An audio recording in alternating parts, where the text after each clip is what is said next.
Olá pessoal, neste vídeo de hoje nós vamos ver alguns fatores que determinam a existência ou a presença das espécies em certas regiões do globo. E depois vamos entrar em alguns biomas importantes do nosso planeta. Então o título dessa palestra é Os Grandes Biomas da Terra e a palestra está relacionada à biogeografia do Brasil. Então, primeiro vamos definir alguns conceitos, como eu falei, para depois entrar nos biomas. Primeiro, o que é uma espécie endêmica? Tá?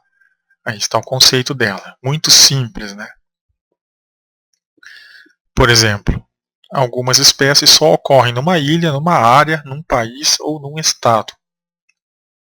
Como Gaylussaria reticulata ou Gaylussaria reticulata.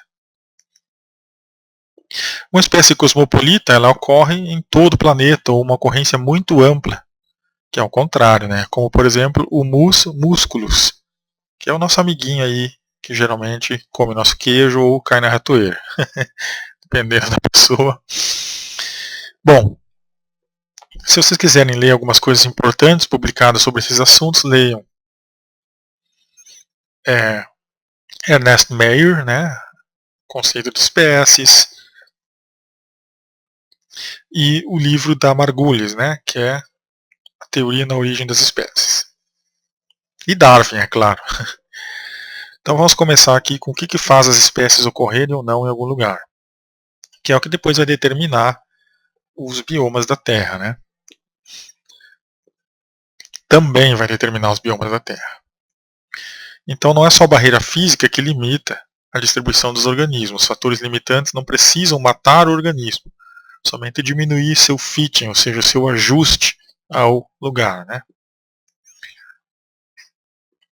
Então a disponibilidade de luz, horas de luz por dia, sazonalidade, umidade, disponibilidade de água, temperatura, amplitude da temperatura diária, elevação ou profundidade, pressão, turbidez e outros que eu não vou ficar citando aqui que nem um papagaio, Algumas dessas ideias eu peguei das palestras do professor Harold Gordon Fowler, Harold Gordon Fowler, no link lá que ele tem no SlideShare. Se não me falha a memória, é Biologia Vegetal ou PG Biologia Vegetal. De qualquer forma, ele está com muitos arquivos no SlideShare sobre ecologia de populações. Acho que até ecologia de populações o nome lá. Mas se vocês procurarem sobre origem das espécies, se vocês procurarem qualquer coisa no SlideShare sobre o Pantanal do Brasil, o que é ser biólogo, essas coisas, vai estar tudo lá, vai acabar chegando no Fowler. Tá? Então um grande abraço para ele, me ajudou muito na minha carreira, e alguns dos slides aqui eu realmente tenho que dar os créditos totais a ele aí, certo? Então nós temos a variação, por exemplo, a variação na temperatura. Tem a temperatura ótima para a população desse peixe. Então, na temperatura ótima, a população é grande. Em algumas zonas mais frias do oceano, o peixe ocorre, mas ele vai ficar estressado. E em outras zonas do oceano, o peixe simplesmente não vai aparecer, porque ele não consegue sobreviver lá. Certo? Então, o canguru também. Existe aqui mais de 20 cangurus por quilômetro quadrado, em regiões com certa temperatura. Em regiões muito quentes da Austrália não existe canguru. Isso é fácil de entender, Então a gente pode ter também qual é a temperatura que as plantas germinam, por exemplo. Tem plantas que vão germinar em 20 graus, tem outras plantas que só vão germinar em 35 graus. E aqui, elas poderão germinar até em 5 graus, mas a grande parte da população vai germinar a temperatura escolhida. E isso também vai por seleção natural, aí vocês têm que olhar os vídeos lá de seleção natural. esses isolamentos em regiões muito quentes ou muito frias vai, no final das contas, determinar a separação de algumas populações que depois de muito tempo vão originar novas espécies. Também uma espécie ela vai sobreviver conforme a lei do mínimo de Liebig. O que é isso, meu Deus do céu? O nutriente com menos oferta limita o crescimento do animal ou planta. Então você pode ter muita água, muito feijão, mas se faltar cádmio ou se faltar selênio, você vai ter problemas na sua saúde. Um exemplo bem clássico na espécie humana é o caso da falta de iodo, que causa o bócio, que é aquela bolota no pescoço. Tá? Então, se houver um elemento faltando, todo ser humano poderá estar comprometido. Então, a saúde do ser humano seria essa água no barril, e a falta do elemento é uma parte do barril aqui, né, uma ripa mais curtinha. Faltou aquele elemento, começa a vazar a água, a pessoa morre. Ou, isso aqui foi mais vinculado às plantas, né? Se faltar boro, por exemplo, a planta vai colapsar em alguns sentidos, mesmo tendo todas as outras tábuas aqui segurando a água vai vazar pelo buraco, pelo ponto mais fraco. Tá? E aí está o Rapazotti que descobriu a lei.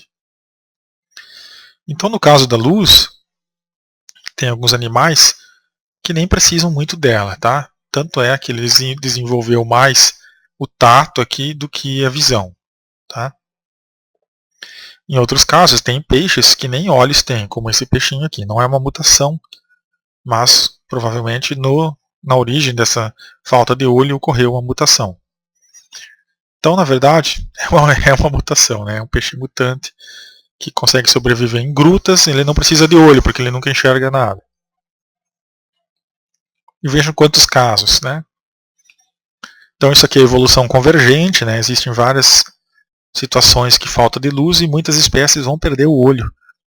Ou vão ser favorecidas as que não têm olho, porque fazer um olho para não usar custa caro para um animal.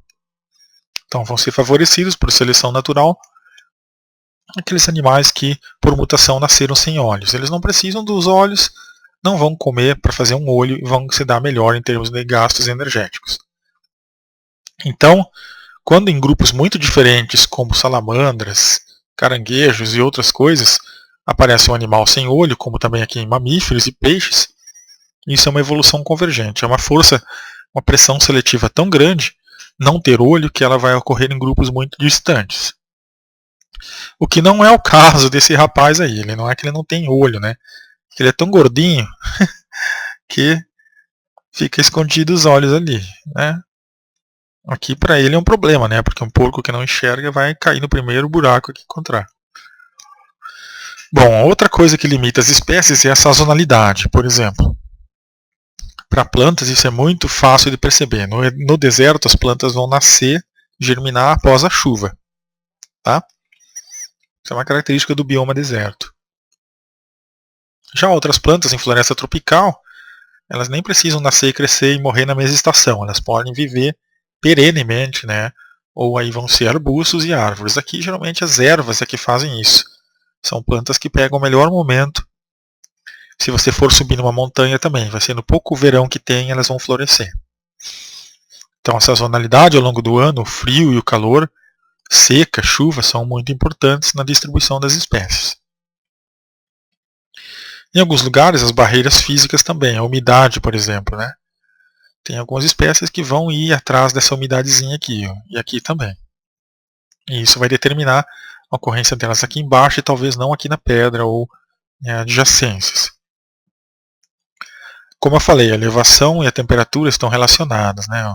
Aqui é baixinho, é quente, lá em cima é frio e é alto. Então isso vai determinar até a linha das árvores, que é uma coisa muito importante em biogeografia, ou seja, até onde vai as árvores. Até onde não é frio que elas congelem, né? Então naquela região ali de Alberta, no Canadá, é a linha das árvores. Elas não vão mais ao norte, pois não tem como elas ir. 50 graus abaixo de zero, congela tudo, as árvores morrem. Então, luz, sazonalidade, temperatura e elevação. No caso dos peixes, a pressão é uma coisa importante. Né? Cada 5, 10 metros que você vai descendo no mar, existem toneladas de água em cima de você. Não sei se você já pensou isso quando mergulhou, né? O mais clássico é que você vai ter até problemas, né? Seus olhos vão sentir a pressão, a sua boca vai sentir a pressão, e a tendência é a água entrar para dentro de você, né? Tanto é que você tem que prender a respiração. Só que isso vai a extremos. Extremos a ponto de achatar o peixe. Só os peixes mais achatados e mais moles é que conseguiriam sobreviver a essa estrutura. Se o peixe tem esqueleto muito duro, ele poderá, né, quebrar com a própria força da água em cima. E aí imaginem, 3, 4 mil metros abaixo da água, qual é que não é o peso que tem de água em cima do peixe. Certo?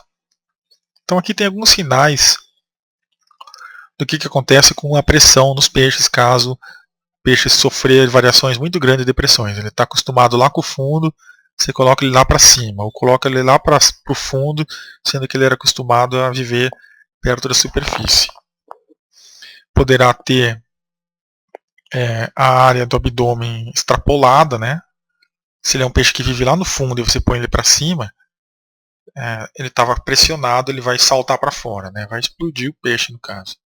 E vai saltar os olhinhos, né? Como acontece aí também. Aí tem esses peixes, ó, como são esquisitos, né? Os que vivem lá no fundo do mar. Outro limite que não é tão conversado, né, na biogeografia é a turbidez. Tem peixe que só vai viver em água clara. Tá? Então até é interessante você saber isso para usar essas espécies como bioindicadoras, por exemplo. Um peixe que só vive na água clara, o que acontece com ele? Se você colocar numa água poluída, ele vai morrer. Então esses são indicadores de águas poluídas. Ou de águas boas, no caso, né?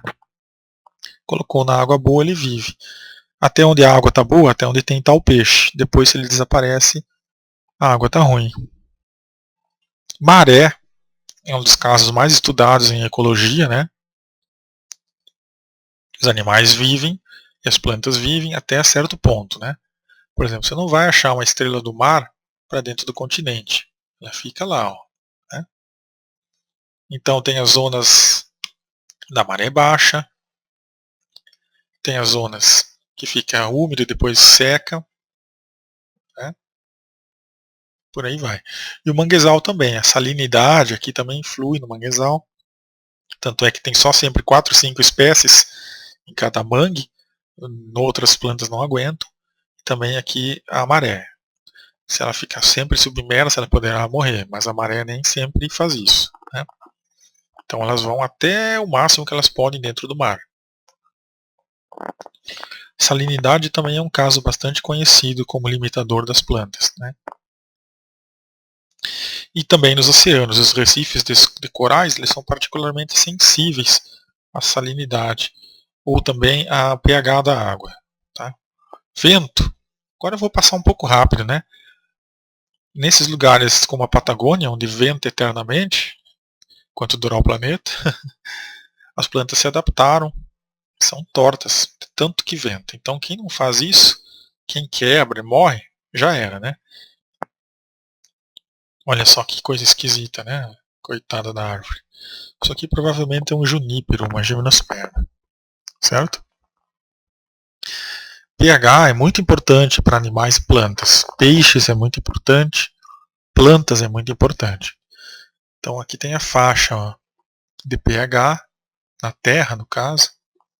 E que tipo de planta vai gostar dessa faixa. Por exemplo, potatoes, que são as batatinhas, vão gostar de 5 a 6,5. Já tem outras plantas, como o malte, né? Ou a cana-de-açúcar, não sei, que supera uma variação maior de pH. Né? E aí vai. Né? Então às vezes você pergunta, nossa, eu plantei uma planta, ela morreu.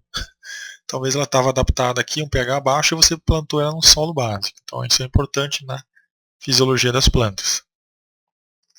Um caso bem clássico, que eu não sei se é lenda rural, é o caso da hortênsia. Dizem, e aí é preciso confirmar no Google Academic, se existem trabalhos provando isso, que quando o pH é ácido, a flor fica azul, e quando o pH é básico, a flor fica roxa. Até seria legal alguém medir o pH do solo e ver a cor da hortênsia, né? Tá aí o TCC para quem está procurando. Gás carbônico, muito importante no mar, né? Alguns peixes não toleram altos níveis e o contrário também acontece. Tem um italiano, que agora não me lembro o nome, um cientista, ele fez um experimento duplicando a quantidade de gás carbônico para alguns peixes. E eles acabaram com a mesma dieta dos peixes na caixa ao lado, que tinha o volume certo de gás carbônico atual, eles cresceram o dobro também. Então imagina-se que naquela época dos dinossauros e das sequoias, 400 a 200, até 60 milhões de anos atrás, os níveis eram muito altos e isso produzia gigantismo. Por isso que os animais chegaram a esse tamanho. Por isso, e não só por isso, né? Eles também tinham muito mais vegetais, pois naquela época não havia tantos herbívoros danificando tantos vegetais como existem hoje, né? Naquela época os animais tinham, logo quando surgiram os vegetais terrestres, as samambaias, os gimnospermas e os musgos, é claro, não haviam ainda aqueles lagartinhas, talvez, que comessem tanto, ainda não tinham descoberto elas e sobrava alimento, né? Muito bem. Aí imagina-se também que se aumentar o gás carbônico hoje, né, devido ao aquecimento global e a uma série de controvérsias, nós poderíamos voltar a ter gigantismos aí. Mas isso é muito debatido, né? O gás carbônico na água do mar, ele acidifica a água do mar. Isso imagina-se que tenha causado problemas para os recifes de corais, cuja a estrutura deles, né, é formada muito por carbonato de cálcio, que é uma substância básica. Então ele diluiria o bicarbonato, atrapalharia o metabolismo do bicarbonato nos corais e esse aumento do gás carbônico seria um dos responsáveis pela diminuição dos recifes de corais no nosso mundo atualmente.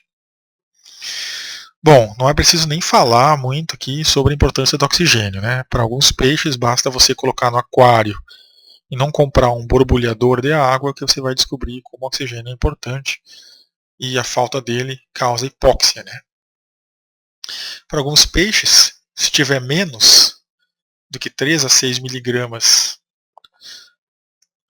de oxigênio por mililitro de água, como a piraputanga, o peixinho vai morrer. Tá? Então, vamos fazer um breve intervalo para vocês pensarem em todas essas coisas e vamos já entrar agora na classificação mundial da vegetação. Certo? Então, nós podemos começar com uma classificação bastante complicada, na verdade, que é a do WWF, né? Eles classificaram as regiões do mundo em 8, tá? Biomas em 14 e biorregiões em 867, tá? Olha isso. Cada uma tem um número, que é XX para a região, NN para o bioma e NN para o número individual aqui, ó, uma das 800. Então, com 6 números, você classifica nesse esquema a sua região, tá? Sua biorregião terrestre, na verdade, que é o último caso aqui, né? Qual é o conceito que eles usaram? Cada uma dessas 867, elas são capazes de conservar flora e fauna ameaçada de extinção, né? Então, nós temos uma outra lista aqui do WWF que chama Global 200, que tem 238 daquelas 800, que são as ameaçadas. São 142 terrestres, 53 aquáticas de água doce e 43 marinhas costeiras ou costais. Belezinha? Tá fácil, né? Aí a gente pode pensar na tundra aqui ó, como sendo um exemplo, tá? Sobre humus, com lugares permanentemente congelados, musgos e líquens. E olha que inferno gelado, nenhum mês a temperatura fica acima de 10 graus. É um inferno gelado nuclear, como diria um amigo meu chamado Júlio Wojcikowski, que agora faz o doutorado lá na Federal do Paraná. Um abraço aí para você, Julinho. O Polo Norte e o Polo Sul, então, estão a 90 graus, né, a linha do eixo de rotação da Terra. Aí nós temos a região polar, então falando aqui dessas regiões, né. Aí temos a área ártica ou subártica, o círculo polar ártico e o círculo polar antártico.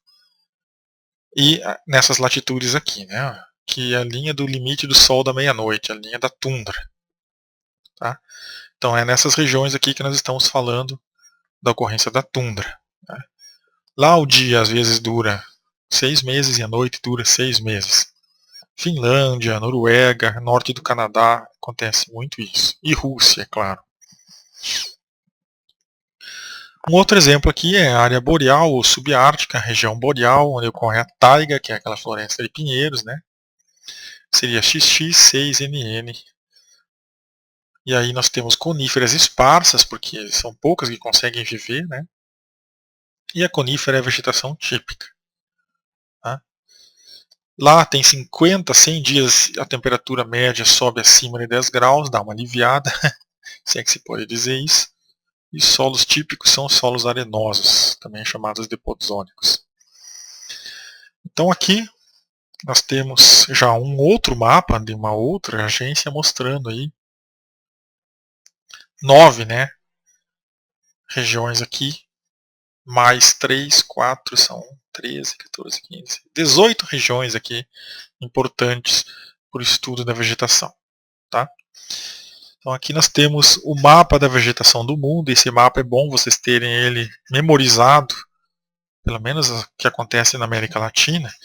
E aqui a gente percebe, sempre que alguém faz um mapa do mundo sobre a vegetação, esse mapa ele vai ser um mapa bastante grosso, né? Você vai ter o Brasil, lembrem que nós tínhamos muitas regiões florísticas no Brasil, muitas formações vegetais, e aqui ele está falando que o Brasil é o seguinte, ó, tá vendo? Fala que o Brasil é floresta tropical, fala que o Brasil é savana de campo, ou savanas, né? Ou seja, resume o Brasil a savanas e floresta tropical e talvez algum outro tipo de floresta aqui, né? Floresta subtropical. Quando na verdade a gente sabe que é mais complicado.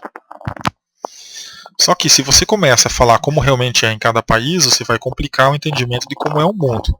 Então aqui está bem grosso modo, né? E agora vamos falar um pouco dessa figura, né? Aonde mais ocorrem florestas tropicais, né? Quem são os países parecidos com o Brasil nesse quesito? É o Peru, é a Colômbia, a Venezuela, são as Guianas, o Suriname, o Zaire, o Congo, né? Um país que tem muita floresta, praticamente uma mata fechada. Depois, novamente, um país grande aqui, que é quase do tamanho da Argentina, a Indonésia, né? E depois pequenas manchas no sudeste da Ásia. América Central também. Vejam como Estados Unidos é um país que tem bastante diversidade, né? Mesmo nessa escala grossa aqui, ele tem mais diversidade até que o Brasil de biomas, né? Lá você nos Estados Unidos vai ter, lembrem que aqui é dos Estados Unidos, né? Porto Rico. Vai ter a floresta tropical. Nos Estados Unidos você vai ter floresta boreal, nos Estados Unidos você vai ter estepe, nos Estados Unidos você vai ter deserto. Quase todos os importantes do mundo você encontra nos Estados Unidos. Certo? Então, quer conhecer biomas do mundo? Vá aos States. Certo? China também é muito didático, né? A China vai ter desde tundra até floresta tropical. Tá vendo lá em Taiwan? Ó. Índia é interessante. Austrália é interessante. Então você formou em biologia, ganhou na loteria, quer conhecer os biomas do mundo? Sugestões do professor Albert. Vá para a Austrália, vá para a China, vá para a Índia ou vai para os States. Você vai conhecer o máximo possível. Sinto muito, aqui está do inglês, mas aí você já aproveita e faz um cursinho breve de inglês aqui nesse slide, né? O que é cada região importante dessas 3, 6, 9 aqui, tá? Primeira, tropical. Ó. Depois a gente vai abrir uma por uma e vai ver todos os detalhes, qual é os bichinhos que tem lá, vai ser joia. Vocês vão curtir, ainda mais se você fez um cafezinho, né? com pão de queijo, né, Nath? Tinha uma colega minha lá em São Paulo, a Natália, chamava ela de pão de queijo. Ela vai estar assistindo aí e vai também fazer o seu cafezinho com pão de queijo. Ó, grande abraço para ela. Zonas climáticas equatoriais, né? Sempre o quê? Sempre úmido e falta sazonalidade na temperatura. Então chove pra caramba e não tem inverno e verão, tá? O que vai ter lá? Floresta chuvosa, tropical, sempre verde. Beleza? Já no lugar que tem savana, que seria o nosso cerrado, e floresta sazonal tropical, vai ter no verão uma estação chuvosa e no inverno uma estação seca. Beleza? Vai ter, e mais fria aqui, né? E vai ter também qual vegetação? Floresta estacional semidecidual, que é a floresta que ocorre aqui na região sul de Minas. Vai ter scrub, que é uma espécie de vegetação arbustiva, ou cerrado, savana, né? Bom, aqui realmente eu vou deixar para vocês lerem o resto, eu não vou ficar falando. Pega um dicionáriozinho e mãos à obra, tá, pessoal? Mas a moral da história, isso é importante. Vai ficando ou mais seco, ou mais sazonal, ou vai ficando mais frio e vai mudando o que vai acontecendo, né? Então vamos primeiro abordar a floresta tropical chuvosa, né? Pluvial também, chamada de pluvial. Floresta tropical pluvial. Para os gringos, Tropical Rainforest. Existe um livro com esse título do Paul W. Richards, que é um livro fantástico. A última vez que eu li ele foi em 1996, já devem ter edições melhores. Que o título do livro é um livro enorme, mas é um livro sensacional. Tudo que foi descoberto em floresta tropical até 96 estava nesse livro. Espero que as últimas edições realmente estejam mais completas. É um livro que qualquer pessoa que estuda biologia deveria ter, principalmente se mora num país tropical. Tem tudo, desde os trabalhos de 1800, 1700, tudo que foi feito em floresta tropical. Como que é o clima, como que é o solo, etc, etc, etc, etc. É um livro que eu recomendo muito. Eu vou dar uma olhada na internet agora se tem alguma edição mais recente. Então, pessoal, sinto muito, eu não achei uma edição mais nova do que 96, viu? O primeiro livro é de 1952, ó, tá?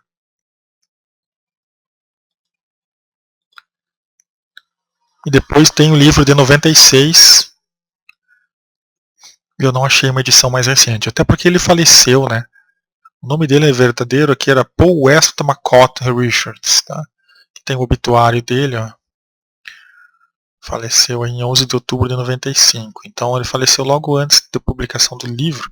Provavelmente o livro foi uma homenagem a ele, que é esse livro aqui, ó. Certo? Então,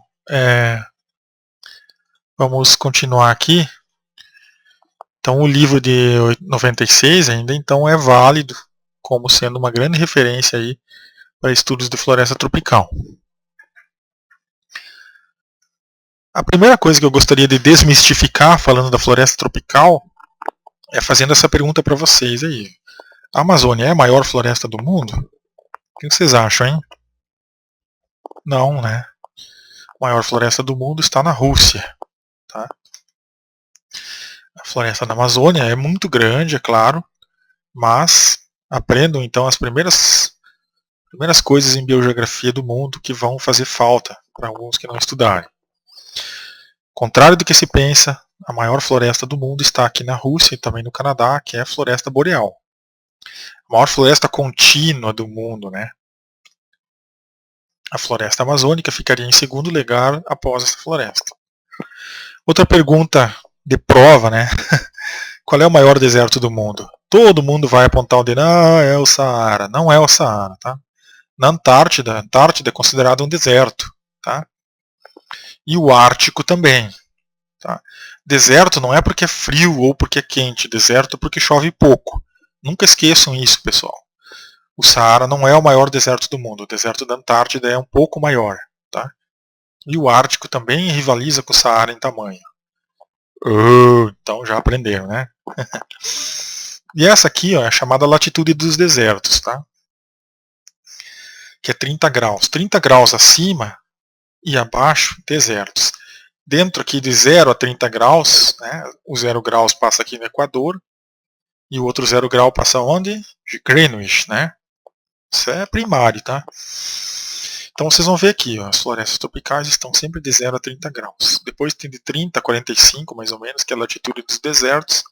Depois vai ter o frio. Então, moral da história, aqui é quente e úmido, aqui é quente e mais seco, e aqui é frio e mais úmido ou mais seco. E isso vai explicar grande parte do que acontece com a vegetação do mundo. Aí, ó, um típico diagrama climático de Walter, que é uma coisa que eu já discuti lá nos vídeos da Biogeografia do Brasil, e aquelas tabelas ou gráficos de dupla entrada, né?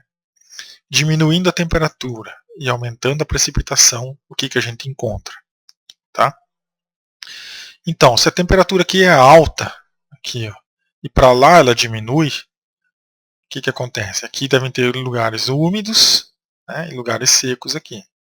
Só que aí tem uma combinação de umidade nesse eixo e chuva no outro eixo. Tá? Ou eu troquei, né? Na verdade aqui é temperatura, perdão. Tá? Aqui é quente e aqui é frio, e aqui é seco e aqui para cima é úmido. Tá? Perdão. Beleza. Então, quente e úmido, floresta tropical. Lá no outro extremo vai estar frio e seco, vai ser os desertos da Antártida. Tá?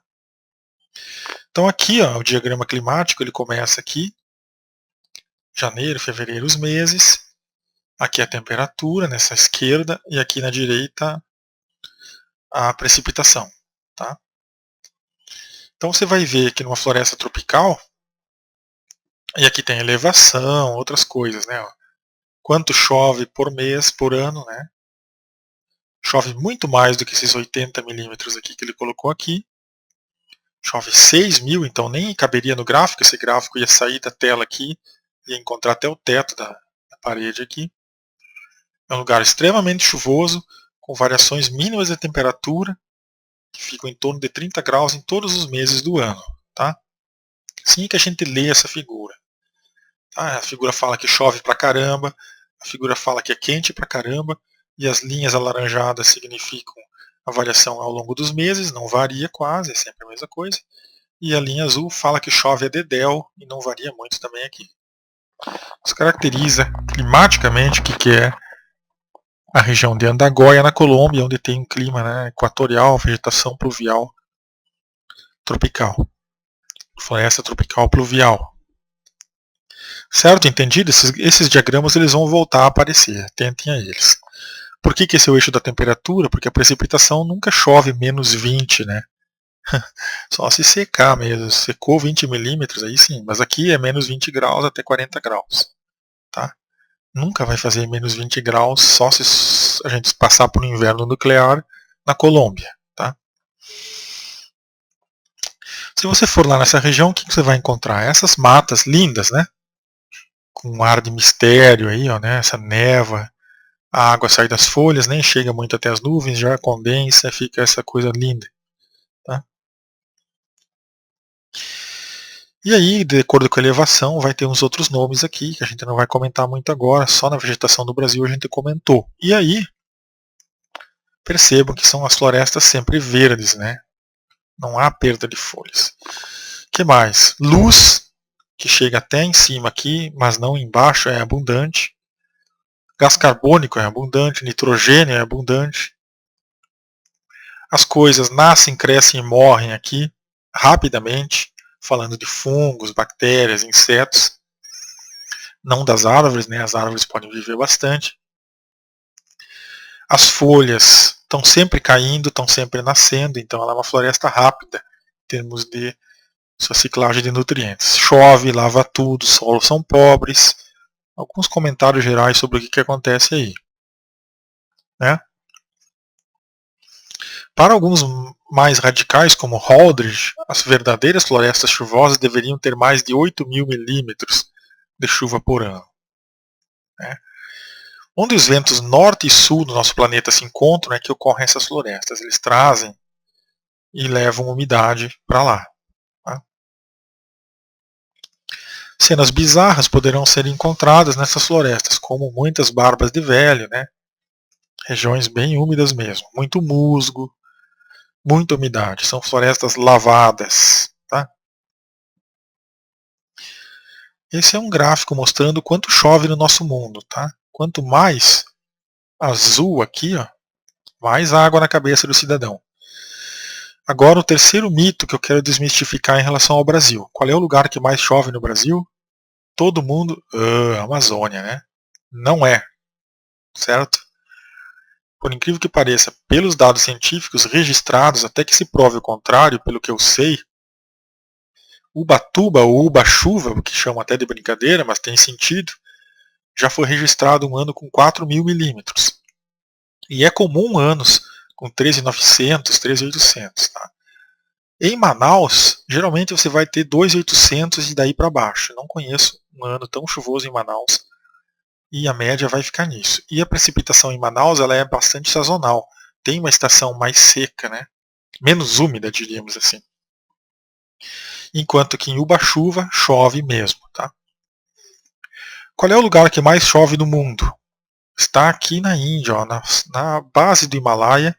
Se chama Serra Punj. E se não me falha a memória, teve um ano maluco que foi registrado 17.000 milímetros de chuva.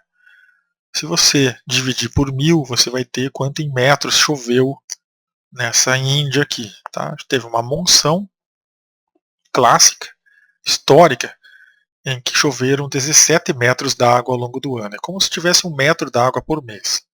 É claro que ninguém mora muito nesse lugar onde aconteceu isso, porque são lugares assim, ó, tá?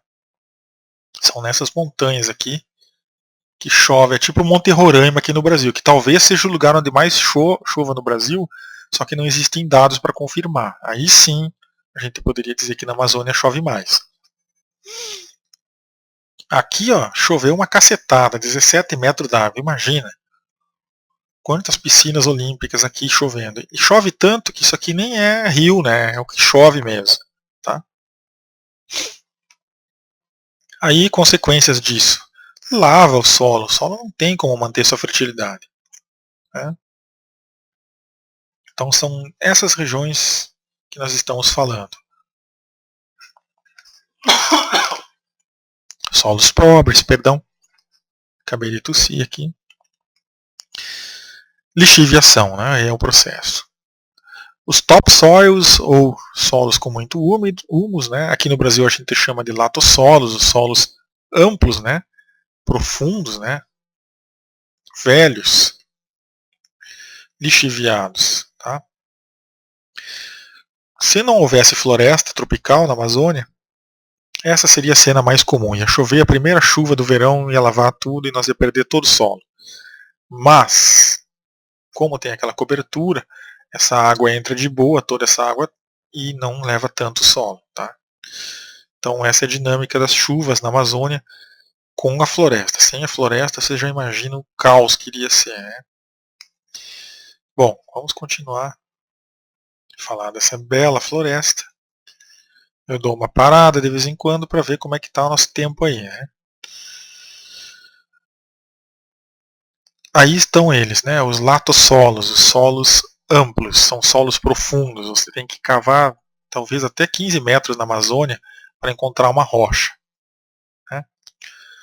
Os solos mais profundos do mundo, a título de curiosidade, estão na China. Na China foram descobertos solos que você pega uma pá e cava até 1 quilômetro para baixo e não encontra rocha. Então, se um dia faltar solo no mundo, e o nosso mundo já comprometeu 40% dos solos, 40% pessoal dos solos foram comprometidos no nosso mundo por pessoas que derrubaram a mata, plantaram e veio uma chuva e levou o solo embora. Em 15 minutos você pode perder o solo, mas o solo demora até 500 anos para se formar, em alguns lugares mais frios, muito mais, porque o que é o solo? É uma rocha que vai rachando, quebrando, com sol, chuva e com a água, até raios fazem parte dessa dinâmica. Aí lembrem das minhas palestras sobre solos, tá? para falar sobre isso. Então, voltando à China, o que vai acontecer é que, com esse ritmo alarmante que o ser humano destrói terra, eles vão acabar no futuro vendendo terra e vão ganhar muito dinheiro, né? Porque eles têm quilômetros de profundidade de solos bons para vender. A coisa que mais tem que se cuidar no mundo atualmente é solos, tá? Além de florestas, é claro, que protegem os solos. Se você perde um solo, você vai ter que ir lá no oceano buscar onde o rio levou, trazer de volta, tirar o sal e aí poder reusar. Isso vai custar muito dinheiro. E não adianta querer que em 5, 10 anos forme um solo, ele não tem essa formação. Então esses são os solos mais ameaçados do mundo, porque eles estão em regiões que chovem muito e que as pessoas estão cortando a floresta. Então se você tem uma granja, uma coisa, tem floresta e corta e produz depois algumas coisas anuais, proteja o solo com palha, faça alguma coisa aí, senão você vai perder o seu solo. Né? E aí tantas pessoas perguntam, né? Por que tem que ter floresta? A floresta não serve para nada. Serve para depois ter solo e a gente não perder a agricultura e não passar fome, tá, pessoal? Até revoltei agora. Então, aqui no Brasil são chamados de terras roxas estruturadas, latossolos, latossolo vermelho, latossolo amarelo. São os ultissolos na linguagem da classificação americana de solos, na qual o Brasil se inspirou. Tá? São as argilas vermelhas. Então são solos ótimos, né? Eles têm uma estrutura boa, muita argila que retém bastante água. Eles têm boas concentrações de ferro, por isso essa cor vermelha. Eles têm um pouco de acidez, né? Tem a presença de bastante alumínio aqui, mas são solos excelentes. Talvez os melhores solos do Brasil. Né? Só precisam ter cuidado aí no manejo deles para não ocorrer a erosão. Né? E colocar um pouco de cal para deixar eles mais básicos. Porque geralmente são solos ácidos. Ácidos. Muito bem. Então, já falei, né? É uma floresta que recicla nutrientes muito rápido. A alta temperatura e precipitação faz com que comunidades de fungos, bactérias estejam a toda, né? Todo vapor. Então, da própria folha que cai é que a planta vai pegar o nutriente no mesmo ano, às vezes, enquanto que em floresta boreal ela vai pegar daqui 5 anos o nutrientezinho que caiu aqui. Aqui é tudo mais rápido e ela é uma floresta que vive dela mesma, né? Do que cai dela. Essa aqui é a teoria sobre a floresta tropical. Então essa rapaziada bonita aí, que não são nem plantas, nem animais, são fungos, é um outro reino, são os decompositores da floresta tropical que fazem um trabalho importantíssimo de liberar os nutrientes que caem lá de cima. Detalhe, são seres que não precisam de luz para sobreviver, não fazem fotossíntese. Essa é uma das coisas que define eles, né, os fungos. Não fazem fotossíntese. Então se vier um cometa cair aqui e continuar chovendo e não tiver a luz do sol, por causa da cinza, eles vão continuar fazendo o serviço deles até acabar a lenha, né? Eu gosto muito deles, né? Alguns são comestíveis, na pizza você põe, toma um vinhozinho depois. E eles têm uma função ecológica importantíssima, certo? Outras coisas características das florestas tropicais são as raízes tabulares nas árvores. Por quê? Porque isso aqui é como se fosse uma barraca, né? Ela tem que se sustentar a árvore. Como chove muito, o latossolo é um solo argiloso, fofo, com bastante espaço de água e de ar. Essas plantas elas estão quase que ancoradas aqui. Se elas não tivessem esse tipo de raiz, chove forte, vem o vento e aí elas caem. Essa é uma crença que eu tenho pessoal, assim, que nas florestas de planície, até ali em Cananéia, litoral de São Paulo e na Amazônia, às vezes você não acha árvores tão grandes como na floresta onde tem mais pedras, é um pouco mais inclinado. Onde tem pedras, elas se agarram às pedras e vão se agarrando melhor. Enquanto que na planície chove tanto, fica aquele meio pantanoso no verão, e aí você já sabe, né? Quando você coloca uma planta no solo bem molhado e sacode a planta, aquele solo ele tem uma outra textura, né? Uma outra composição, até estado físico, na verdade. Tá? Ele fica, se não me lembro, falha a memória, é tixiotrópico, tá? Fluido tem o fluido newtoniano e o fluido tixiotrópico. O fluido tixiotrópico ele muda de estado muito fácil com diferentes pressões. É isso mesmo. Estou lembrando agora aqui de cabeça, é isso. Então, sacudir um pouco com o vento, essa argila ela fica mais líquida e a árvore cai. Bom, continuando. Por isso que eu acredito que em planície as árvores nunca chegam a ficar tão grandes o suficiente, porque elas sempre caem antes. Se você andar numa floresta de planície ali em Cananéia, na Ilha do Cardoso, você vai ter bem isso que eu estou falando. Quando a árvore vai ficar um gigantão, ela colapsa com o próprio peso. Subindo a ladeira, um pouquinho que seja para fora dessa região onde acumula muita água, já tem árvores grandes. E talvez por isso na Amazônia não existam tantas árvores grandes, talvez na floresta de planície, como em áreas um pouquinho mais altas. Tá? Essa é uma teoria minha, tá? Extrapolation aqui. As sapopemas, tá?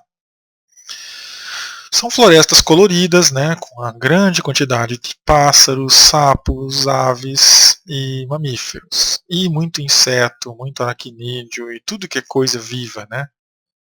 E aí como fica a cor das folhas, né, a variação das folhas, a diversidade é muito grande nessas espécies. Então, chove muito, é muito quente, os solos não são grande coisa, porque perderam muito lixiviação, né? A diversidade é alta, apesar de tudo isso, né? São as suas características. E as plantas caem muito por causa da chuva. Aqui tem uma figura interessante dos livros clássicos de ecologia, como o Dum e outros livros, né? A Economia da Natureza, um livro bom para vocês lerem e entender os ecossistemas, né? Tem o quanto é produzido aqui, ó, quilocaloria, né, por metro quadrado de área por ano, né? Então isso aqui eu imagino que seja em toneladas, tá? Quem que mais produz biomassa na Terra? Junto com os estuários, recifes de corais, são as florestas tropicais. Então uma outra característica delas são florestas que produzem muita biomassa. Depois vem a agricultura pesada, depois vem florestas temperadas ou teciduais, depois vem as florestas de coníferas, zona costeira, terras, né, estepes, né, tundras, até tem um mosquito aqui, porque são regiões que tem muitos mosquitos, desertos e oceano aberto. Então, se eu perguntar em prova qual é o ecossistema que tem a maior produção de biomassa, ou ordenar esses ecossistemas, tenham em mente os extremos. Tá? O deserto não produz quase nada, porque tem pouca água e outras características. E a floresta tropical, e os oceanos, que é onde está a maior quantidade da água, são os maiores produtores de biomassa. Isso é importante saber.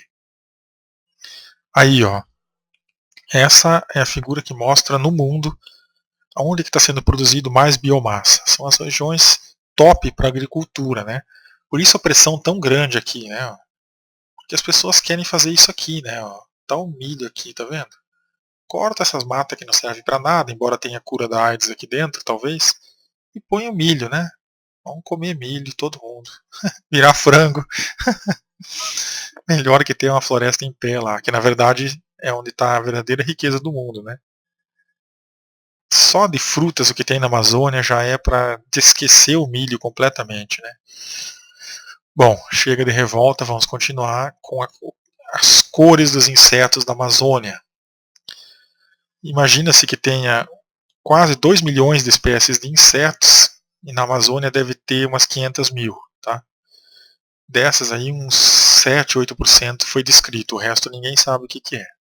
Beleza? Bom motivo para quem gosta de animaizinhos pequenos, como insetos, besouros e assemelhados, estudá-los. Tá? Não se sabe nada quase sobre quem que existe e muito menos sobre sua ecologia. Aí tem algumas bizarrices, né, encontradas lá. Ó. A camuflagem com as folhas e com a serapilheira é muito grande. Eles não querem ser vistos, então evoluíram para não serem vistos e não serem comidos. E também para quando comerem não serem vistos. Isso aqui é montagem, tá? Não vai cair nessa aqui, ó, tá? De novo, né, sapopembas, árvores de grande porte, ó, que tem uma pessoa de porte 1,80 m e uma árvore gigantesca. É disso que nós estamos falando. Muitos animais venenosos para se defender e para matar. As maiores populações e diversidades de anfíbios estão na Colômbia e no Brasil. Estão altamente ameaçados por fungos, talvez pela mudança no clima. Tá? Aí, ó.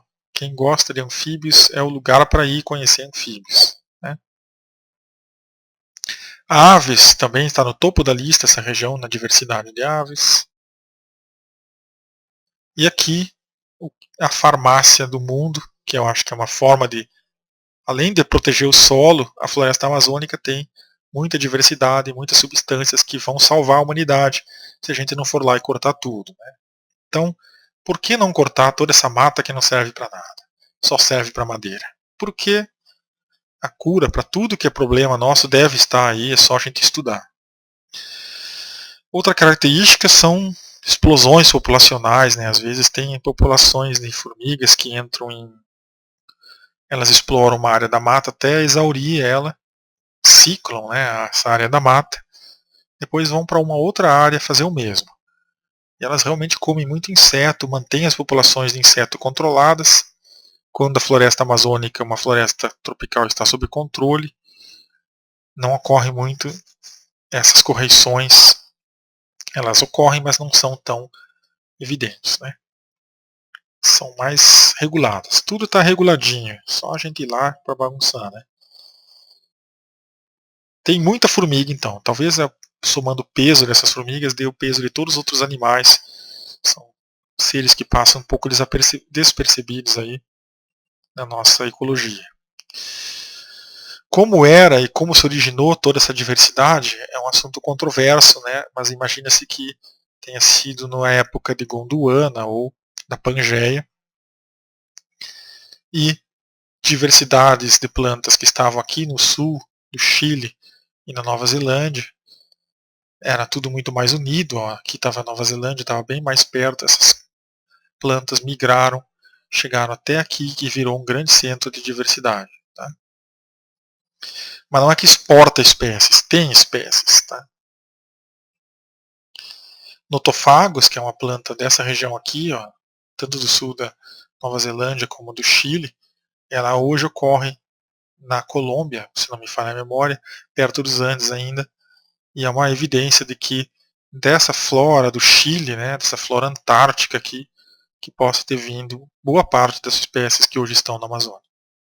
Então agora nós estamos na biogeografia pura, discutindo essas teorias. Né?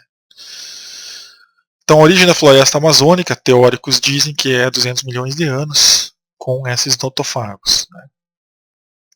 Uma outra mística que eu vou desmistificar agora, a quarta de hoje, é que na floresta amazônica não existe gimnosperma.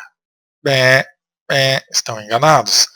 A floresta amazônica tem 5 ou 6 espécies de cicadáceas aqui no Brasil, que são gimnospermas, parentes do pinheiro.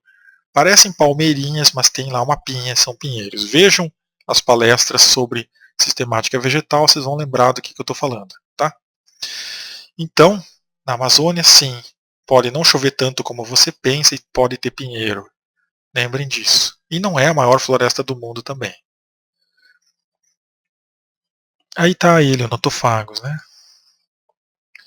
Outra característica dessa floresta é que ela é muito verticalizada. Por exemplo, um campo com 1 metro de altura você já enxerga ele de cima. Uma criança enxerga acima do campo. Uma criança nunca vai enxergar no alto das árvores. Então, a luz ela é tão bem aproveitada aqui em cima que ela chega a 1% aqui embaixo. Isso é clássico, todo mundo fala isso da floresta amazônica. Então aqui embaixo é escuro, é mais friozinho, não que seja frio, mas é mais úmido também, é mais agradável e a luz não chega. Isso tudo cria nichos ecológicos, né, hábitats para altíssima diversidade de plantas, de animais e de insetos, que são animais também. Então ela é uma floresta estratificada, tem as plantas emergentes com 60 metros de altura, depois tem estratos mais intermediários até subbosque, né, subdossel, que é onde estão os animais terrestres. A macacata está aqui no intermediário, porque elas não são bobos, né? Eles não são bobos, de lá em cima, onde a arpia atua, que é a maior ave de rapina do mundo, depois do condor, está aqui e come bicho preguiça, come macaco também. Então a macacada está no estrato intermediário. Lá em cima estão as árvores que produzem frutos que são dispersos pelo vento, mais abaixo as espécies com frutos ocóricos, e aqui embaixo até plantas que dispersam seus frutos pela água. Tá? Só para dar uma passada na ecologia um pouco dessa floresta. Não vai dar tempo de eu falar tudo que eu gostaria de falar, porque eu gosto muito dessa primeira floresta.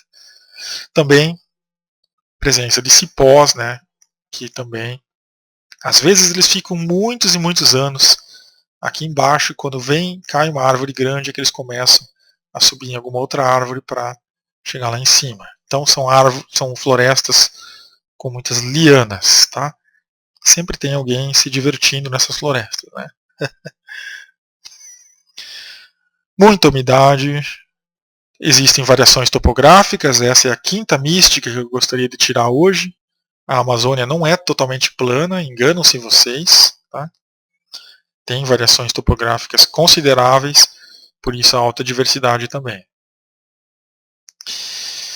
Aqui um pouquinho sobre essa, né, Notofagácea, e a gente se despede então com esse slide aqui, falando dessa separação depois da Gondwana, que foi que permitiu que árvores, répteis e anfíbios se separassem, evoluíssem, seguissem seu caminho, que contribuiu para o aumento de diversidade na Amazônia desses animais. A próxima floresta que nós vamos verificar, na parte número 2 desse curso da vegetação do mundo, é a floresta tropical sazonal, a Tropical Seasonal Forest, né, que tem estações mais definidas. A gente vai ver tudo isso na próxima aula. Fiquem felizes aí, lembrem da Amazônia, tentem um dia visitá-la, e fica o meu grande abraço de hoje, e até a próxima, pessoal.